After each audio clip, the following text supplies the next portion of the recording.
Jose Protasio Rizal Mercado y Alonzo Rialonda, ang tinaguriang pambansang bayani ng Pilipinas.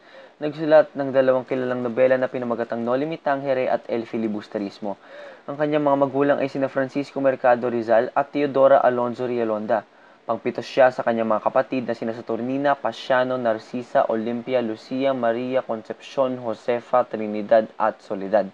Alam niyo ba na maituturing rin nating mga bayani ang mga miyembro ng kanilang pamilya? Si Pasiano Rizal, ikalawa sa 11 magkakapatid na Rizal. Nag-aral siya sa Kolehiyo de San Jose at Universidad de Santo Tomas. Ngunit hindi niya natapos ang kanyang pag-aaral dahil sa kanya, si Pepe ay nakapag-aral sa Europa. Siya ang lihim na nagpadala kay Pepe sa ibang bansa at siya na rin ang nagpapadala ng perang babaunin ni Pepe sa kanyang pangangailangan pang-araw-araw doon sa Europa. Sumali sa revolusyon laban sa mga Espanyol at naging isang general sa ilalim ni General Emilio Aguinaldo.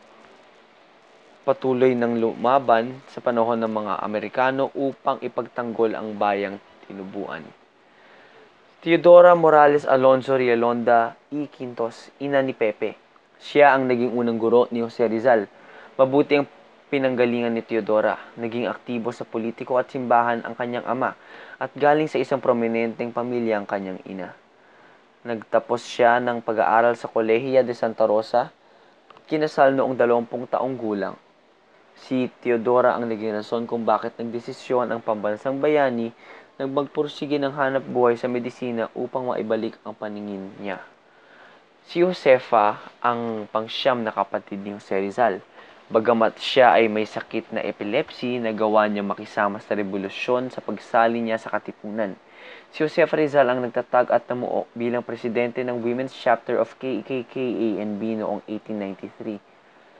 Kasama niya ang kanyang kapatid na si Trinidad Rizal sa itinatag na organisasyon. Noong Agosto 1893, kasama niya ang kanyang ina na pumunta kay Pepe sa dapitan at nagplano kung paano itataka si Jose Rizal. Ngunit hindi natuloy ito. Si Trinidad ay kilala bilang tagapag-alaga ng huling gawa ni Jose Rizal, ang Mi Ultimo Adios. Bago patayin si Jose Rizal, na ipasa ni Jose Rizal kay Trinidad ang Mi Ultimo Adios sa pagtago nito sa loob ng isang alcohol lamp. Rizal ang mga bayani? Bagamat ang mga paksang itinuturo sa klase pagdating sa kasaysayan ay nakapokus kay Jose Rizal, hindi dapat natin kalimutan ang iba pang mga taong tumulong sa pagpapalaya sa ating bansa. Ang mga taong ito ay maituturing rin nating mga bayani dahil isinugal nila ang kanilang buhay at kalayaan upang makalaya ang ating bansa sa pananakop ng mga dayuhan. Tulad sa ating panahon ngayon, maaari rin tayong maging mga bayani sa pamamagitan ng mga maliliit na gawain.